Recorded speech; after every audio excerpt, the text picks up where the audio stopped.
Chapter 6, some of you will have pointed out after sitting on this channel for a number of years, maybe close to 5, of the water of life has been removed by the censorship apparatus that we've seen in other areas of medicine. So I'm going to attempt to reread Chapter 6 with what I suspect is the word that might be triggering that censorship, replaced with the phrase C label, as in the letter C, which could stand for the disease or the censorship, as you wish, and label. Okay, and let's just see. I may read it in more than one section because it is a longer chapter of this short book. All right, so Chapter 6, Growths and C label. In 1912, the late Dr. F. Forbes Ross of London, a fully qualified physician, wrote a book entitled Cancer. Oops, I said the word. It's going to be hard for me, but let me do my best. We'll see if that triggers it. C label. Wrote a book entitled C label, Its Genesis and Treatment. He had, during 25 years of practice, come to the conclusion that malignancy and other growths were due to a diet deficient in natural salts, especially in potash. By putting his patients on a more balanced diet, such as I advocate, and administering potash salts in an assimilable form, he cured a large number of cases of that dread disease. And yet, after his death, not one of his colleagues or one single hospital could be induced to take up the treatment. So firmly had the dogma taken hold of the medical profession that C label must be treated exclusively by the knife or radium. His book is now out of print, but another book by a surgeon, Mr. C. P. Childe, advocating speedy interference with the knife the moment a lump looks at all suspicious, is still in print, or was so until quite recently. See Doctors, Disease and Health. That's a title. Also, Victory over C label, and Health, Diet and Common Sense by Cyril Scott. I am not prepared to pronounce on the merits or demerits of Dr. Forbes Ross's method, for I have not required to try it. But the treatment of his book shows how little the spirit of democracy prevails in the medical profession, and should give intelligent members of the public an inkling as to why C label is still said to be an incurable disease now that the dictum is no longer true, if it ever was strictly true. It would have been more veracious to say that many patients suffering from C label have proved to be incurable. But as I have elsewhere implied, so have patients suffering from influenza. As for surgical treatment of C label-less growth, the late Dr. Rabagliati of Bradford admitted to me that in the earlier part of his career, before I knew him, he had performed no fewer than 500 major operations for growths, and that it was the uniform lack of success with the knife that had caused him to search for other means of more effectively treating C label, though unfortunately in vain. Dr. Rabagliati was well known in the medical profession, and his name occurs in many medical books published both in this country and in the USA. My first case of medically diagnosed C-label was that of a nurse in the late 60s. She had nursed over 50 cases of malignancy in the course of her professional activities, and says little for the policy of extirpating C-labelous growths that long before she herself developed one, she had vowed that never would she submit to the knife. She was one of many of those in a position to know from the sufferings she had witnessed that however painful a growth may be before an operation, the pain is mild in comparison to what is experienced after it when the C-label recurs. When I first saw her, she had the growth for some months, and it had already extended from both breasts right over both shoulders. It gave her little trouble beyond occasional twinges. She had not consulted a doctor about it, but one day, being laid up with influenza, she was obliged to send for a medical man who, while examining her, discovered the condition of her breast, lamented the fact that it was already too late to operate, and gave her 10 days more to live. The case then came into my hands. A short fast on the patient's own urine plus water was undertaken. It lasted 10 days. Then a light diet was prescribed on the 1 meal a day plan, along with the free internal use of the urine passed. No effect on the growth was observed, but the general health and spirits of the patient improved in an astonishing manner. Subsequently, the growth itself gave her no further trouble. She retired to a seaside place to live with a relative who scoffed at my theories, and though doctors had failed to cure her of asthma, worshipped at the shrine of medical orthodoxy. My erstwhile patient died 6 years later, 2 hours after a physician had given her some innocent-looking pellets for a cold. I had only seen her once after 1918 to 1919. This case, from my point of view, was of course unsatisfactory, but it serves in some measure to show what many unorthodox physicians have maintained, that if growths are not operated upon, they do not necessarily kill the patient and even may cause no trouble. A case is cited in one of the medical books relative to an old lady who lived to 96 and had had a C-labelless growth of the breast since she was 40.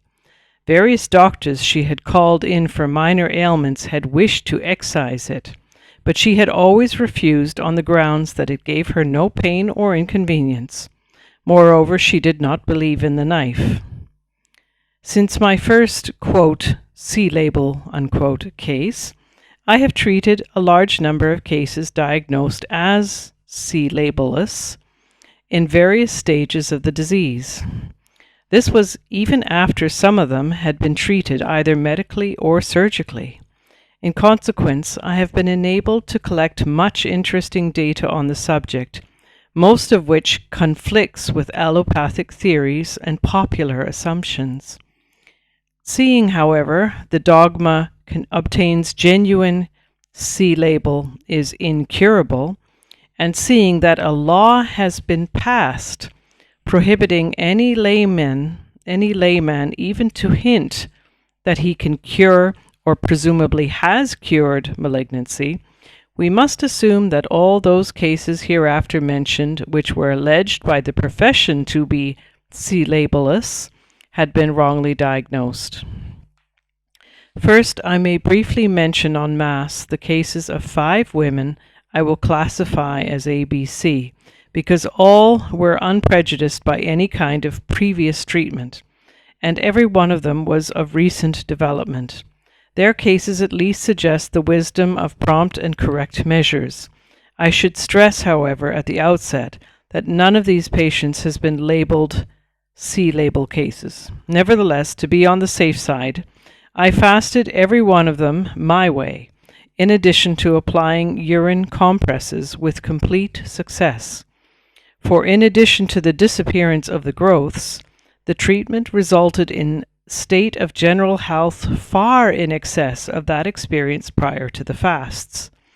In fact, their growths disappeared so completely that they were all convinced that they could not have been malignant, especially as I make a point of never employing such terms as C-label, malignancy, or even tumor during my consultations. Besides, it must be freely admitted that every lump or nodule that forms on the human body is not a malignant growth, although only a surgeon is credited with the ability or authority to label it either malignant or otherwise. The ruling unfortunately results in many comparatively harmless lumps being labeled as malignant, when such may not be the fact, or it may result in an operation being advised in case they should become malignant.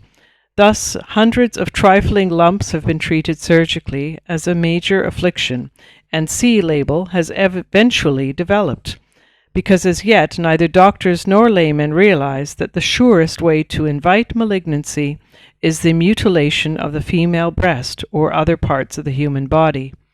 For instance, San Francisco is a surgically ridden city.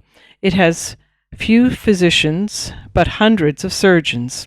Therefore, we are not astonished when we read that the mortality from C-label in San Francisco exceeds that of any other American city. See Victory Over C-label by Cyril Scott. I will now give the case history of Mrs. R., 1923. She was in the early 40s at the time. Her condition was anemic, under average height, below normal weight, lump about the size of a hen's egg in one of her breasts. The late Dr. Rabagliati diagnosed it as C-label, and an immediate operation urged, but firmly refused. She fasted on urine and drank 2.5 pints, a little more than a litre, of plain cold tap water daily. Her husband rubbed her from head to foot with his own urine for 2 hours a day, and packs wrung out in urine were placed over both breasts day and night. She was cured in 10 days. She returned to Dr. Rabagliati on the 12th day after her visit to him, and he could find no trace or abnormality in the breast. The anemia had vanished also, and the patient had been restored to perfect health. Here is another case, 1925. A middle-aged woman had a growth of some proportions situated near the armpit. 2 surgeons advised her to have an operation, but made a concession to the daughter's suggestion that the patient might rest and take very light nourishment before facing the ordeal. The operation was accordingly arranged to take place in the hospital a week hence. However, as the patient's daughter had derived much benefit herself from urine fasting, she prevailed on her mother to try the treatment in the interim. In 5 days, not a trace of the growth was left. I may add that 2 days after the patient should have presented herself at the hospital for the operation, the family doctor called in. He was indignant at having his advice and arrangements flouted in this, quote, independent manner. But when having thoroughly examined the patient, he found her condition entirely normal. There was nothing more to be said.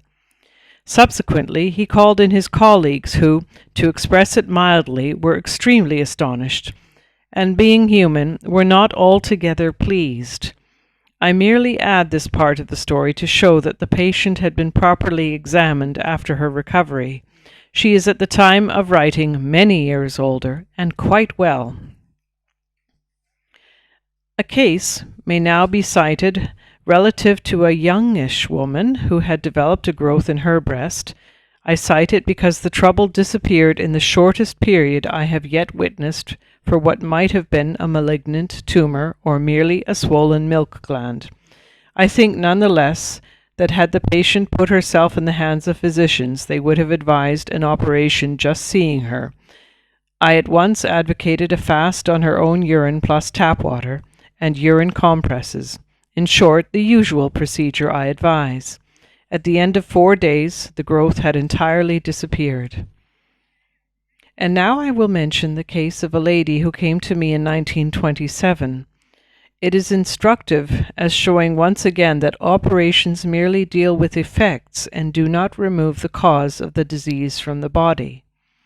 The lady in question was 45, overstout, and had a growth of some size in her left breast, the right one having been removed 2 years previously for a similar growth.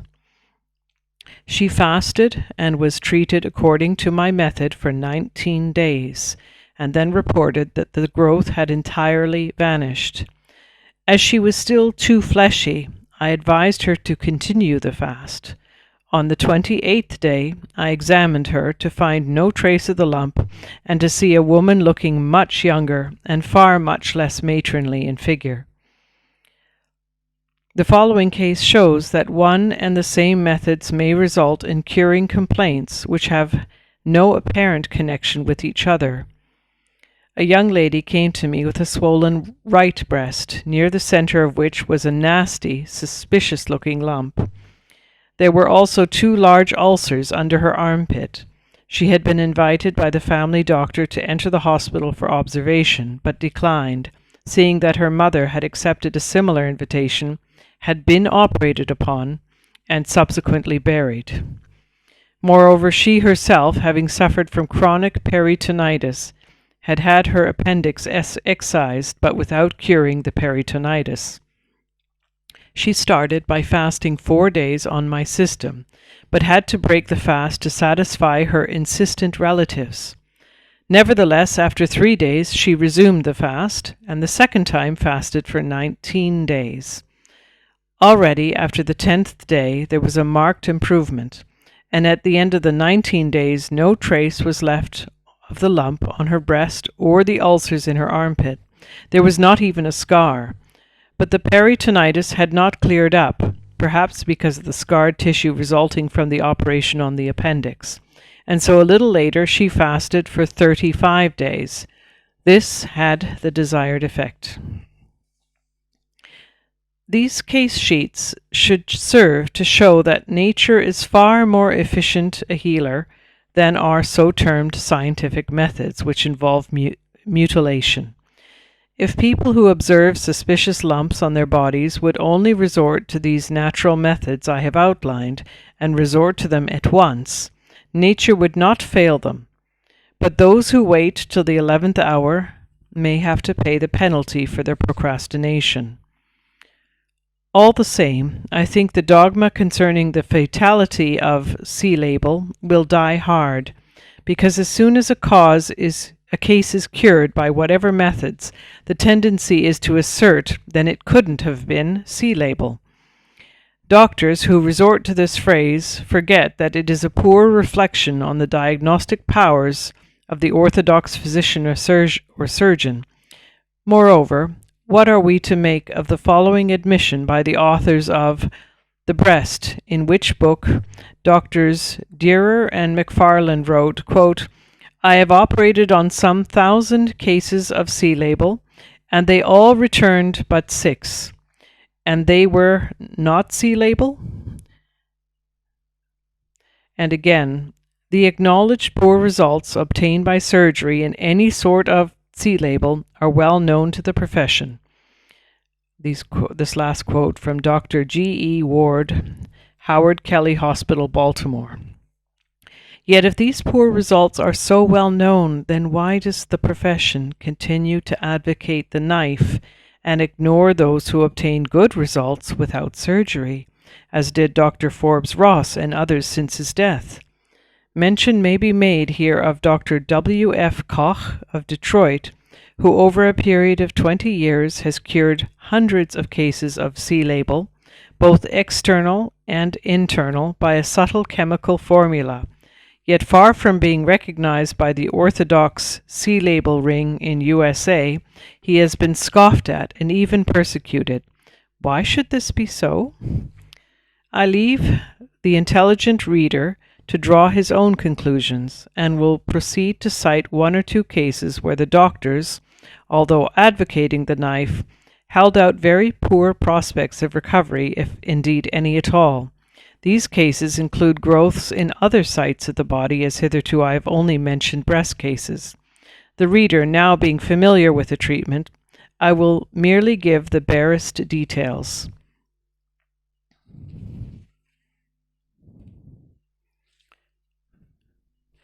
I will continue the chapter in another recording.